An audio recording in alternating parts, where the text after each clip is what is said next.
Pak.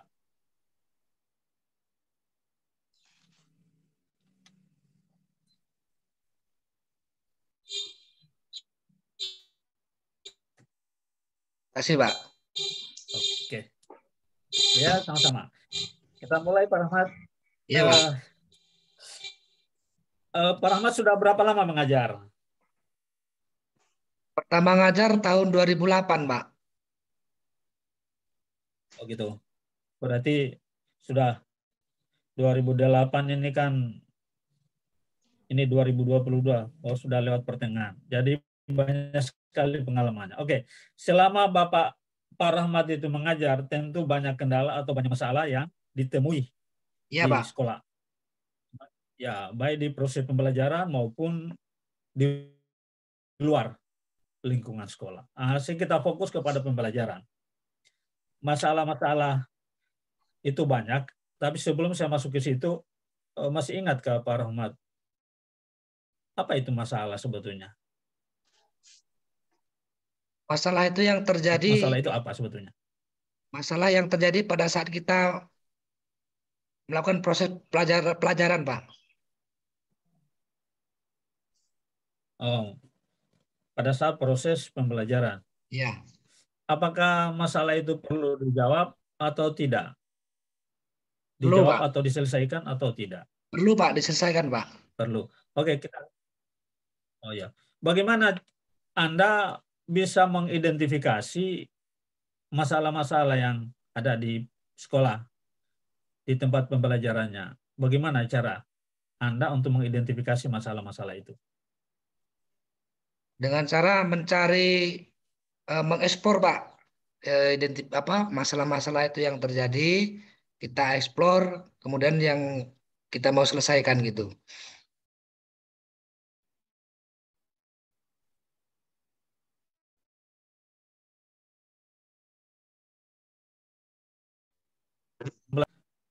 Kemudian Pak Rahmat memberikan soal, kemudian mereka siswa itu menjawab. Ya, Dan ternyata jawaban siswa itu tidak cukup 50% atau di bawah 50%. Kan berarti gagal pembelajarannya. iya, Pak.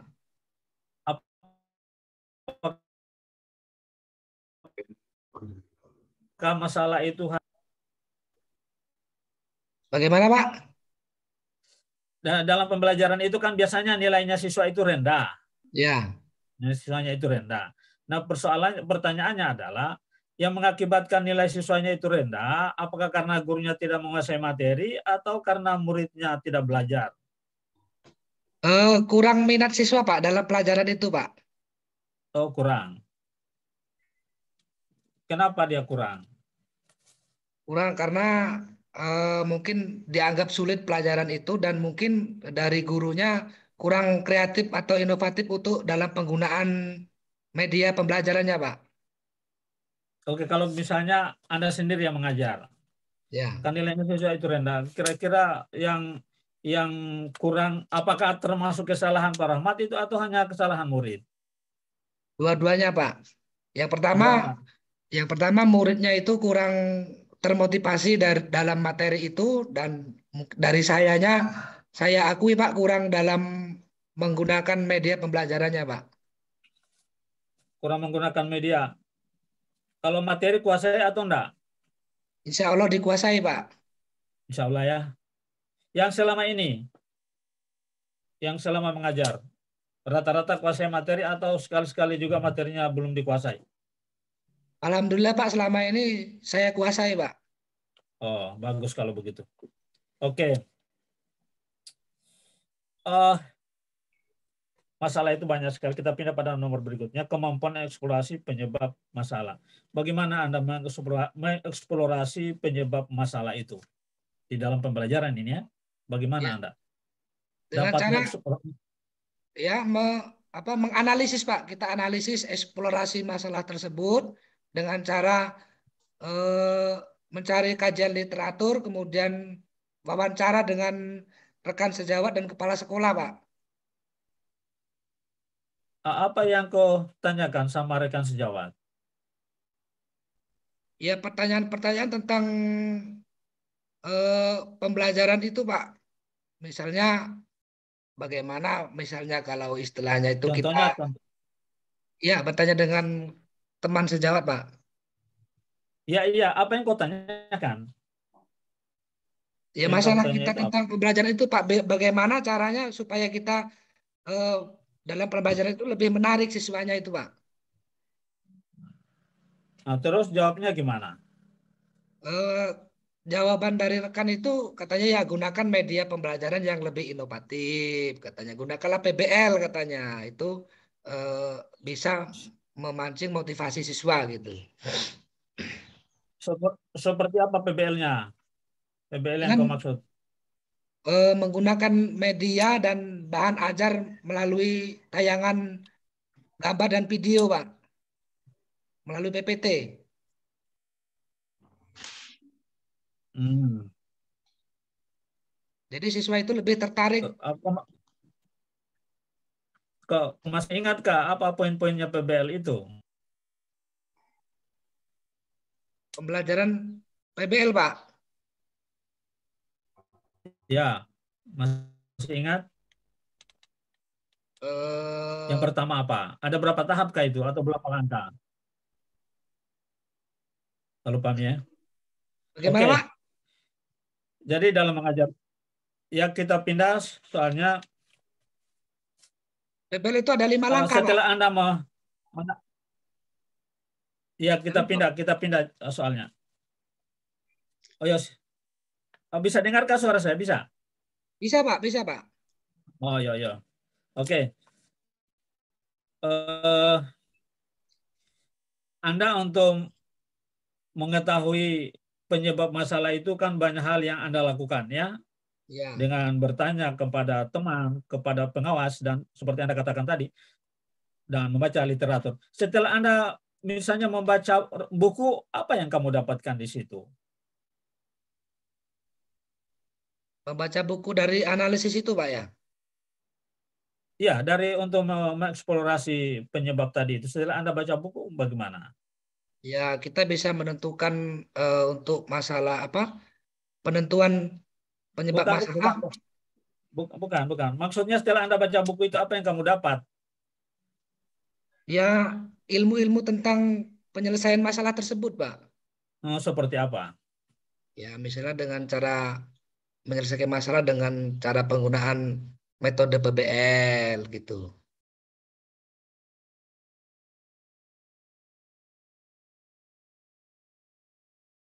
Halo, Pak. Bisa dengar, Pak? Kok macet dong.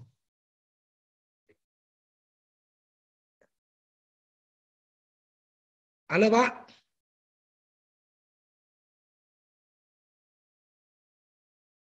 Oh, Ah, itu ada. oke, oke. Maaf, Pak. Kurang mas, Ya, Pak. tadi, ya tadi jaringannya kurang bagus. Eh, Setelah Anda untuk apa namanya, untuk mengetahui penyebab suatu masalah itu, maka Anda salah satunya tadi mengatakan apa namanya, kajian literatur. Nah, setelah Anda baca, maka apa yang Anda dapatkan di situ? Setelah baca literatur itu, apa yang Anda dapatkan? Ya, cara-cara penyelesaian masalah tersebut, Pak. Iya, iya, masalahnya apa dan bagaimana caranya? Kan saya kan ini masalahnya ini kurang perhatian peserta didik terhadap materi muatan pelajaran matematika, Pak. Mereka apa? Kurang atau hasil belajarnya rendah? Kurang, Pak. Kurang minat begitu. Iya, minat siswa dalam pelajaran matematika itu kurang, Pak. Setelah Anda baca literatur, maka solusinya bagaimana supaya menjadi tidak kurang itu, menjadi minatnya meningkat. Setelah kau baca itu, maka ada solusi di situ. Bagaimana solusinya setelah kau baca itu? Menggunakan Supaya dia minatnya menjadi meningkat. Gitu. ya solusinya itu menggunakan model pembelajaran PBL, Pak. PBL, ya karena apa itu? Karena model pembelajaran PBL itu eh, bisa lebih membantu siswa untuk mengembangkan pengetahuan baru. Kemudian peningkatan motivasi Ya, dan ya, aktivitas pembelajaran siswa meningkat. ya, Kemudian tapi contohnya sehingga dia meningkat itu apa yang kamu lakukan? Ya dengan menampilkan media pembelajaran melalui PPT itu Pak, menggunakan gambar dan video. Video tentang apa? Tentang tentang materi matematika pecahan Pak. Pecahan seperti apa kamu kerjakan pecahan itu? Ya siswa itu melihat video dulu Pak. Setelah melihat video Ya, baru kamu ceritakan. Kamu ceritakan videonya apa isinya? Kamu ceritakan. videonya berisi tentang perkalian dan pembagian pecahan. Nah, Bagaimana caranya di situ? ya setelah siswa mengamati video tentang cara-cara memecahkan masalah perkalian dan pembagian pecahan, kemudian siswa peserta didik itu eh, mendemonstrasikan dengan alat peraga yang sudah saya kasih. Iya, Untuk apa alat peraganya? alat peraganya itu pena, spidol warna Pak, spidol warna, kemudian mika bening untuk yang diperagakan siswa tersebut Pak. Bagaimana caranya? Dengan menggambar Pak, Menggambar apa? menggambar pecahan Pak. Kok pecahan digambar? Iya Pak, dengan mika bening itu dengan spidol warna, jadi bisa digambar itu Pak. Iya, pecahan berapa itu yang digambar itu? Macam-macam Pak pecahannya. Iya, kau sebut saja satu macam saja. Pecahan 2 per 6. Bagaimana dia gambar? Ya dengan menggunakan spidol itu Pak. Iya, bagaimana caranya dia menggambar yang spidol 2/6 itu? Ya setelah melihat video, adik mereka terus kita dikasih penguatan, kemudian anak-anak itu melakukan Pak, melakukan penggambaran tersebut. Itu saya kasih contoh ya, Pak Rahmat. Kalau sudah lihat video itu misalnya, dia mau apa namanya menentukan 1/4 Ya, atau 2/4. Misalnya itu pakai pakai roti roti tawar misalnya. ya. Atau gitu.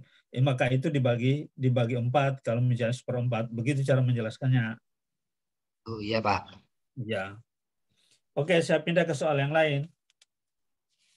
Kita pindah pada soal yang lain. Nah, dari sekian masalah itu, dan Anda sudah identifikasi, di situ ada namanya akar penyebab masalah. Dari sekian banyak masalah itu ada akarnya. Nah, sekarang pertanyaannya, coba Anda pikirkan itu, dari satu masalah kemudian ada akar masalahnya. Kalau misalnya dalam kehidupan Anda, seperti apa itu di pembelajaran? Akar masalahnya itu. Akar Bagaimana masalah, Anda bisa menentukan akar masalah? iya akar masalahnya itu kurang maksimalnya guru menggunakan pembelajaran yang inovatif dalam pelajaran matematika tersebut Pak. Bukan. Bagaimana Anda bisa menentukan bahwa ini sebagai akar masalahnya? Oh, Anda mengatakan bahwa oh ini sebagai akar masalahnya. Ya, Bagaimana Anda? setelah kita mengetahui dari hasil eksplorasi penyebab masalah tersebut, kemudian kita analisis, baru kita bisa menentukan akar penyebab masalah tersebut, Pak. Ya, bagaimana cara menganalisisnya? Ya dengan cara mencari hasil kajian literatur juga, Pak. Kajian literatur. Ya, seperti apa? Ya misalnya membaca membaca buku apa dari internet, membaca buku Pak, kemudian berbagai sumber dan melakukan observasi yang diketahui itu pengamatan dapat diketahui bahwa akar penyebab rendahnya motivasi belajar siswa itu adalah misalnya cara kerja guru monoton, kemudian salah satunya tadi itu Pak apa eh, kurangnya inovatif dalam menggunakan media pembelajaran. Guru yang menurut Anda guru yang monoton itu apakah? Pembelajaran pembelajaran berpusat pada guru, Pak. Hanya itu saja, Pak. Anda melakukan itu di sekolah? Ya, dalam selama ini dulu itu pernah seperti itu, Pak. Tapi sekarang dengan seiring majunya zaman ini, Pak, menggunakan teknologi ya kita gunakan yang ada dengan teknologi ini. Alhamdulillah, setelah kita melakukan eh, apa namanya menemukan inovatif dengan media pembelajaran itu, belajar belajar siswa jadi meningkat, Pak. Apa namanya? Begini, ini inovatif, inovatif. Anda mengajar monoton ya, monoton. Pengertian monoton itu maksudnya gimana itu? Ya, Mengajarnya monoton. Bagaimana? pelajaran yang berpusat pada guru, Pak. Berpusat pada, oh, Siswanya berpusat kurang pada guru. aktif, Pak. Oh ya, berarti Anda ini mengajar tidak mengikuti kurikulum. Kalau orang itu selalu monoton dalam arti dia yang mendominasi, itu berarti guru itu tidak memakai kurikulum karena kurikulum K13 itu pakai saintifik, ada 5 komponen itu. Jadi mulai mengamati, di dalamnya ada eksperimen itu, ada tanya jawab, kemudian nanti terakhirnya itu ada mengkomunikasikan. Berarti keluar dari kurikulum itu. Iya. Ada eksperimen di sana, berarti mengajarnya itu dia tidak menggunakan kurikulum K13 itu. Jadi harus menggunakan itu. Ini saya lihat Ya. waktu ini sudah 25. Barangkali kesempatan berikutnya saya silakan Pak Rabani. Ya, ya. Terima kasih Pak Kamdi. Baik, Ya. Pak Rahmat. Iya, Pak. Ya, tadi sudah menjelaskan tentang beberapa hal ya. Saya ingin mulai dari menentukan rencana aksi, Pak ya. Ya. Rencana aksi itu kan berarti sudah menentukan aksi 1 dan aksi 2, Pak ya. Ya. Ini itu berkaitan dengan aksi 1 itu apa itu? Aksi 1-2 itu menyusun RPP ya. Iya, Pak. RPP 1 dengan RPP 2 Ya. berkaitan dengan pembelajaran inovatif ya. Ya. Dalam hal ini adalah PBL dan PJBL ya. Dan PJBL Pak ya, Pak. Ahmad bisa memberikan penjelasan tentang perbedaannya Antara PBL dan PJBL, Pak. PJBL dan PBL. Ya, mungkin perbedaannya itu hanya sedikit, Pak. Kalau PBL itu sintaknya itu ada 5 langkah, kalau PJBL itu ada 6 langkah, Pak. Tapi perbedaannya saja di mana letaknya? Dari sintaknya itu, Pak. Sintak dari misalnya perbedaan yang paling menyolok ya. Kalau begitu sintaknya apa kira-kira? PBL itu sintaknya apa? Kemudian PJBL itu apa sintaknya? Ya, kalau ada sudah disebut dengan PJBL itu ada proyek gitu ya. Ada proyek menghasilkan ada karya, ya. Pak. Ya. Jadi bedanya di mana, Pak? Ya, bedanya kalau di pelaksanaan PBL itu problem dari masalah berbasis masalah, Pak. Kalau PJBL itu dari menghasilkan proyek hasil. Menghasilkan proyek ya.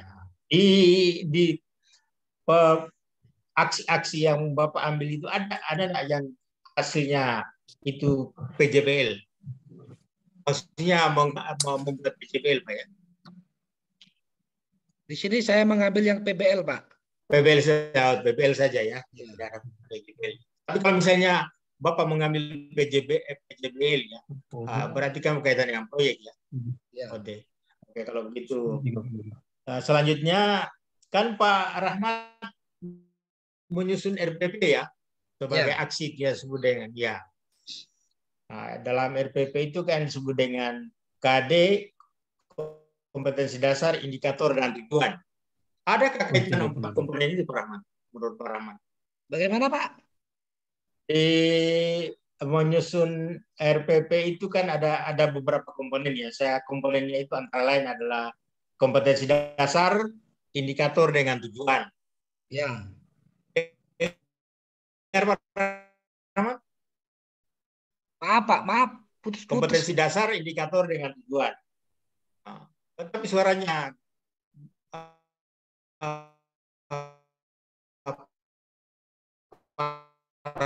saya dengan antara kompetensi dasar indikator dengan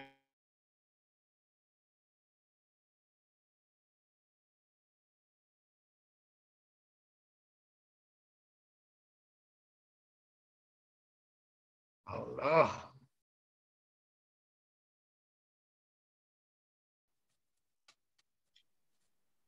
Saya ulangi Pak Rahmat ya, sudah dengar Pak Rahmat? Siap. Ya. Tadi saya menyebut ke kompetensi dasar indikator dengan tujuan ya. Ya. Apakah ada keterkaitan antara tiga komponen itu Pak Rahmat? Ya, saling berkaitan, Pak, antara Coba dijelaskan. Antara kompetensi dasar indikator pencapaian kompetensi, kemudian tujuan pembelajaran itu berkaitan, Pak. Ya. Misalnya kaitannya apa? Misalnya dalam kompetensi dasarnya itu menjelaskan dan melakukan perkalian dan pembagian pecahan, misalnya itu, Pak. Nah, kemudian dari tujuan pembelajarannya itu melalui kegiatan diskusi, peserta didik dapat memecahkan masalah yang berkaitan dengan pembagian dan perkalian pecahan. Sudah. Oh, jadi berarti indikator itu boleh dikata tujuannya itu dikembangkan dari indikator dikembangkan dari kompetensi dasar, Pak ya? Ya. Nah, terus ada apa lagi yang menjadi persyaratan menyusun tujuan itu kan ada yang disebut ABCD, Pak Rahmat. Apa itu? ABCD itu. Kenapa harus ada pada penyusunan tujuan? Itu namanya istilah KKO, Pak. ABCD itu audiens. Ya. Kemudian B-nya itu behavior. Itu, Pak. Kalau C-nya apa? C-nya lupa saya. C-nya itu communication. Oh. Jadi A-nya itu adalah apa namanya? Audiens. Audiens itu berarti siswa ya. Ya, siswanya itu. Kemudian behavior itu perilaku yang tampak setelah kondisi ya. Setelah C itu kan apa namanya? Proses belajar yang kan ya. Dan D-nya itu hasilnya itu, Pak. Dilakukan proses kegiatan aktivitas belajar apa, siswa dapat apa. Ya. Siswa dapat apa, itu berarti itu kondisi Pak Rahmat ya. Ya. Setelah melakukan proses belajar apa, siswa dapat apa. Nah, menyebutkan, menjelaskan, itu adalah kata kerja nasional ya, KKO itu. Kemudian disebut lagi ke apa namanya behavior degree ya. Degree, D-nya itu degree, Pak ya. Jadi audience, behavior, kondisi dan degree. Kondisi itu adalah tadi saya sudah. Oke, yang kita lagi yang lainnya. Kan Pak Rahmat sudah di kegiatan terakhir itu adalah membuat rencana evaluasi. Rencana evaluasi itu untuk mendukung apa namanya pelaksanaan rencana aksi ya. Pada kegiatan rencana evaluasi itu kan ada kegiatan-kegiatan untuk menyusun format penilaian ya Pak Rahmat. Ya. Penilaian. Masih ingat Pak Rahmat format penilaian yang dikerjakan di hari rencana evaluasi itu? Yang pertama itu membuat jurnal refleksi, Pak. Apa itu jurnal refleksi? Yang kedua itu membuat lembar observasi, yang ketiga itu pedoman hasil wawancara, yang keempat hasil survei, dan yang kelima artefak dari hasil belajar siswa tersebut, Pak. Karena dia apa itu manfaatnya itu menyusun itu, Pak? Sebenarnya karena dia ya supaya kita bisa mengetahui dari hasil dari proses pembelajaran yang sudah kita lakukan itu, Pak. Jadi dengan ini kan alat ukur namanya Pak ya. Ya. Jadi alat ukur ya. Dengan membuat format ini kita berarti menggunakan alat ukur yang ya dalam pembelajaran. Itu sebenarnya harus ada dalam PPI. Format misalnya apa namanya jurnal refleksi. Yang sebutkan sampai yang terakhir itu aktivitas hasil belajar ya. Aktivitas hasil belajar, wawancara dan survei. Ya. Jadi manfaatnya semua sebenarnya adalah untuk mendukung pelaksanaan rencana aksi atau RPP yang kita kembangkan dalam pelajaran. Jadi dengan menggunakan itulah, menggunakan format-format itu berarti pelajaran kita dapat diukur. Oke. Yang selanjutnya Pak Rahmat, kan ada istilah dalam pembelajaran itu dengan HOTS ya. Apa itu HOTS? HOTS itu berpikir tingkat tinggi, Pak.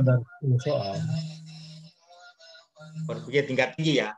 Ukurannya apa Pak? Kriterianya apa? Karena dari 10 soal dia menjawab, ya peserta didik dapat menentukan atau memecahkan masalah yang dihadapi dalam pelajaran itu, Pak. Jadi ukuran HOTS kan ada yang disebut juga sebaliknya Pak ya, yang pembelajaran yang tingkat rendah ini. 3. Kalau HOTS itu bisa juga dipakai di kelas rendah Pak, atau di kelas 1 misalnya, atau di TK? Sebenarnya karena dari bisa, ya. Cuman dia disesuaikan dengan siswa kelas rendah tersebut juga, Pak. Ya, jadi tergantung dari kompetensi dasarnya Pak ya. Kalau misalnya tentu disesuaikan dengan tingkat perkembangan usia anak. Ya. Dengan usia. Kompetensi dasarnya apakah setiap pembelajaran itu kan ada 3 ya, pengetahuan, sikap dan keterampilan. Berarti pengetahuan ya bisa saja mengembangkan itu. Dia menjawab. Kemudian yang berikut Pak Rahmat, ada juga istilah literasi dan numerasi ya. Menurut Pak Rahmat apa itu istilah literasi dan numerasi? Ya, literasi kegiatan literasi itu sebelum kita mulai kegiatan itu dilakukan kegiatan literasi sebentar Pak, untuk mengaitkan materi itu supaya memancing berpikirnya untuk menanamkan konsep, peserta didik dapat mengetahui pembelajaran yang akan diajarkan pada pembelajaran tersebut. Kalau numerasi apa? Numerasi itu berhubungan dengan berhubungan dengan angka, Pak. Kalau pada mata pelajaran itu matematika mungkin, Pak. Tadi saya melihat itu yang di RPP itu Pak ya, ada yang disebut dengan selalu ada satu singkatan ya, TPACK itu. Apa itu TPACK Pak Rahmat? Mengintegrasikan TPACK dalam pembelajaran. Iya Pak. Apakah dalam pembelajaran yang Pak Rahmat lakukan ini menggunakan unsur TPACK ini Pak? Iya Pak. Apa namanya kan ini teknologi ya, teknologi pedagogik. Teknologi pedagogik konten dan knowledge. Ya. Apa bacanya? Bacanya. Tapi kan di RPP ada kan ini Pak. Ada Pak ya. Artinya ya, misalnya diterapkan di bagian mana? Apakah di materinya, ataukah di LKPD-nya, ataukah di apa Pak? Ya. Kan ini aplikasi yang menggunakan aplikasi teknologi. Sebenarnya begitu saja. Menggunakan itu dalam gambarnya tadi Pak, dalam kita menyajikan media dalam gambar. Aplikasi teknologi dalam materi, aplikasi teknologi dalam ya, misalnya pada waktu materi ya, ada Pak. Aplikasi apa dipakai? PPT Pak. Diam lagi berarti. PPT Pak, kita lakukan dari proyektor Pak. Halo Pak, bisa dengar suara ya Pak? Iya Pak.